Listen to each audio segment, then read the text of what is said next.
Assalamualaikum warahmatullahi wabarakatuh. Apa kabar anak-anakku semuanya? Mudah-mudahan selalu dalam keadaan sehat walafiat.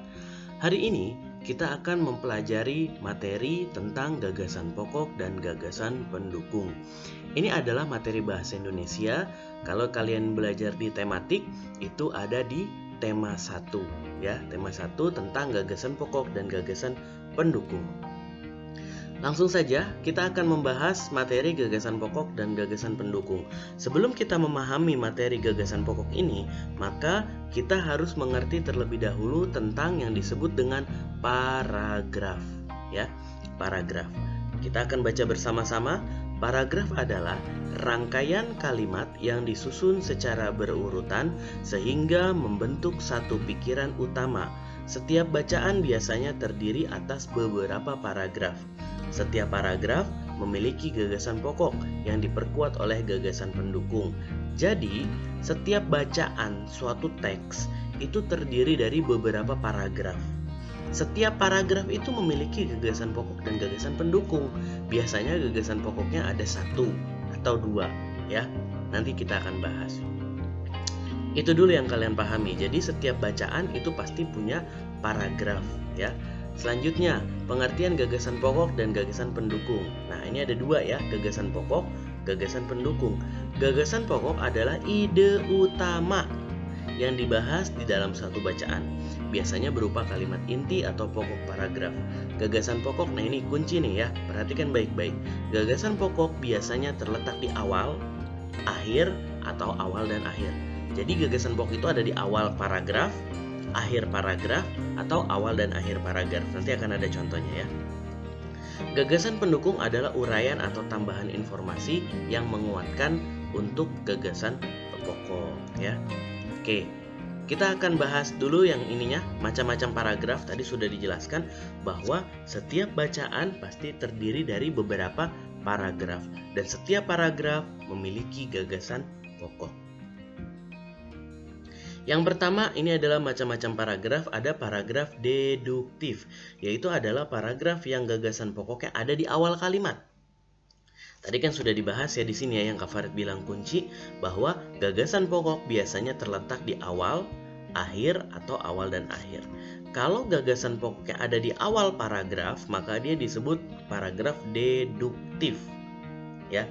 Kemudian kalau seandainya paragraf induktif itu ketika gagasan pokoknya ada di akhir ya, merupakan paragraf yang gagasan pokoknya berada di akhir rangkaian kalimat dan lebih sering berada di dalam atau di kalimat terakhir. Jadi kalau gagasan pokoknya ada di awal, maka itu disebut paragraf deduktif. Kalau gagasan pokoknya ada di akhir, maka disebut paragraf induktif. Kemudian ada juga paragraf campuran, yaitu gabungan antara gagasan pokok yang ada di awal dan di akhir ya. Jadi setiap paragraf itu memiliki gagasan pokok dan gagasan pendukung. Nah, gagasan pokok adanya di mana? Caranya bagaimana kita menemukannya? Gagasan pokok itu ada di awal, ada di akhir, atau awal dan akhir. Kalau di awal itu namanya apa tadi? Kalau di awal namanya deduktif, kalau di akhir namanya induktif. Kalau seandainya ada di keduanya awal dan akhir, maka disebut paragraf campuran. Nah, untuk memahami atau menguatkan pemahaman kalian, maka di sini Kak Farid sudah kutip teks bacaan pawai budaya yang Kak Farid ambil dari tema 1 ya. Nah, pertanyaannya, Kak Farid kasih kalian waktu 5 detik. Dari bacaan pawai budaya ini ada berapa paragraf? Itu dulu. Karena sebelum kita mulai masuk pembahasan gagasan pokok, seperti yang sudah tadi Kak Farid jelaskan, kita harus mengerti dulu paragraf ya. Nah, sekarang kita akan belajar contohnya ya. Kita akan contohnya biar kalian semakin paham. Di sini sengaja Kak Farid tulis kapital semua agar lebih jelas ya. Oke, yuk silahkan hitungan kelima mundur ya, 5 mundur. Silahkan kalian identifikasi ada berapa paragraf di sini.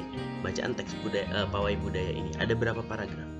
5, 4, 3, 2, 1. Nah, di bacaan pawai budaya yang kalian lihat ini ada beberapa paragraf. Yang pertama ada di sini. Nah, yang Kak Farid kotakin merah. Dari mulai pawai budaya sangat menarik bagi warga Kampung Babakan dan seterusnya, sampai terdengar suara gendang yang menandakan rombongan pawai semakin dekat. Itu paragraf yang pertama. Ini paragraf 1 yang berwarna merah nih, yang Kak Farid kotakin merah ya. Nah, jadi kira-kira ada berapa paragraf? Pintar ya, kita coba.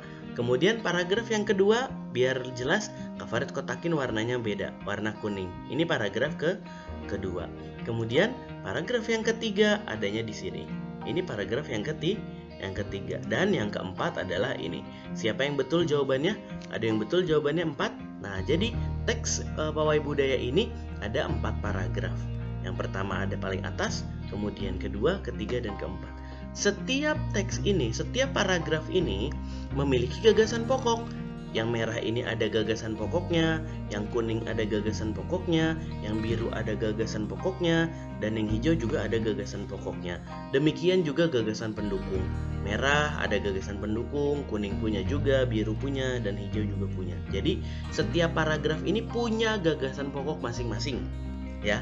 Nah, sekarang setelah kita sudah memahami paragraf, maka sekarang kita akan memahami yang mana gagasan pokoknya.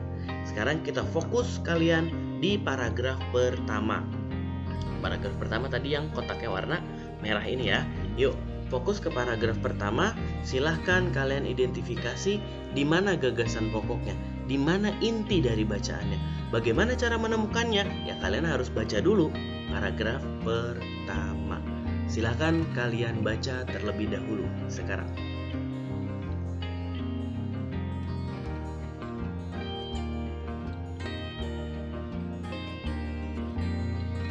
Ya, apakah kalian sudah menemukan gagasan pokoknya paragraf pertama ya? Kalian tidak perlu membaca paragraf kedua, ketiga, dan keempat.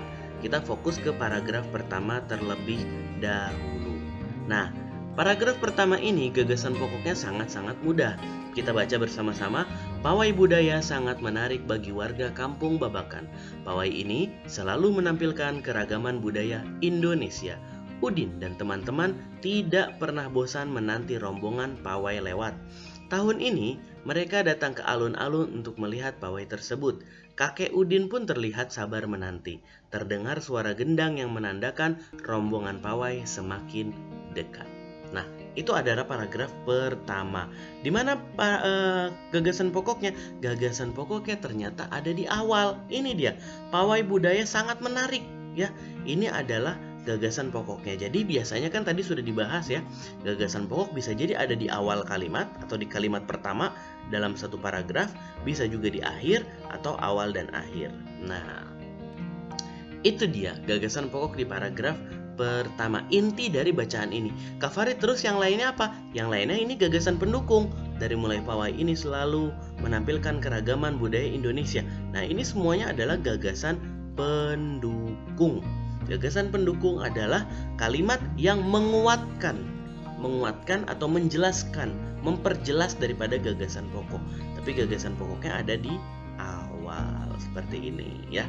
Kemudian yang kedua, udah pencet ya. Nah, yang kedua yang mana coba kira-kira? Gagasan pokoknya. Kalian fokus baca dulu paragraf kedua. Silahkan. Kemudian identifikasi gagasan pokoknya yang mana kira-kira.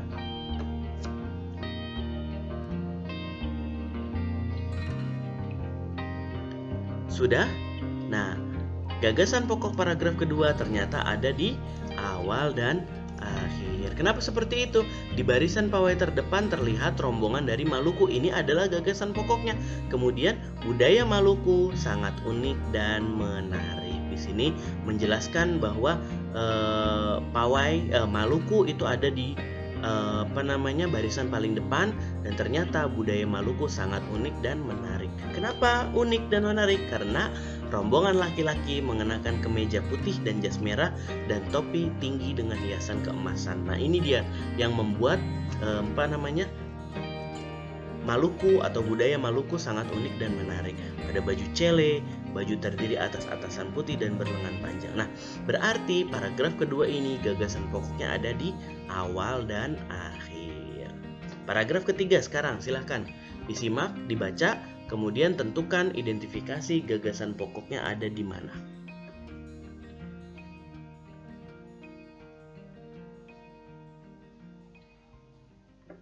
Sudah ketemu?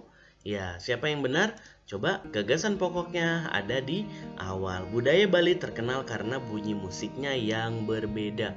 Apa alat musiknya? Alat musiknya adalah ceng-ceng namanya. Alat ini berbentuk seperti, nah ini kan gagasan pendukungnya menjelaskan tentang gagasan pendukungnya menjelaskan si gagasan pokok tadi, ya kan? Jadi gagasan pokoknya ada di awal, kemudian dijelaskan atau diperjelas oleh gagasan pendukung setelahnya, ya.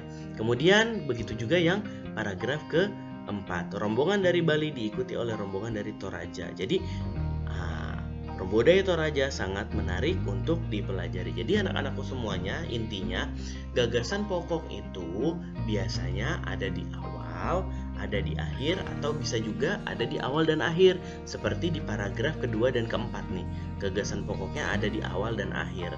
Sementara di paragraf 1 hanya ada di awal, ya. Itu adalah tentang gagasan pokok. Bagaimana cara kita menemukan gagasan pokok? Ya kita harus membaca dulu. Kita baca dulu dengan cermat, kita teliti dulu. Setelah itu barulah kita dapat mengidentifikasi gagasan pokok gitu, ya. Itu aja materi kita pada kesempatan kali ini. Mudah-mudahan kalian semua dapat memahaminya. Terima kasih, selamat belajar. Assalamualaikum warahmatullahi wabarakatuh.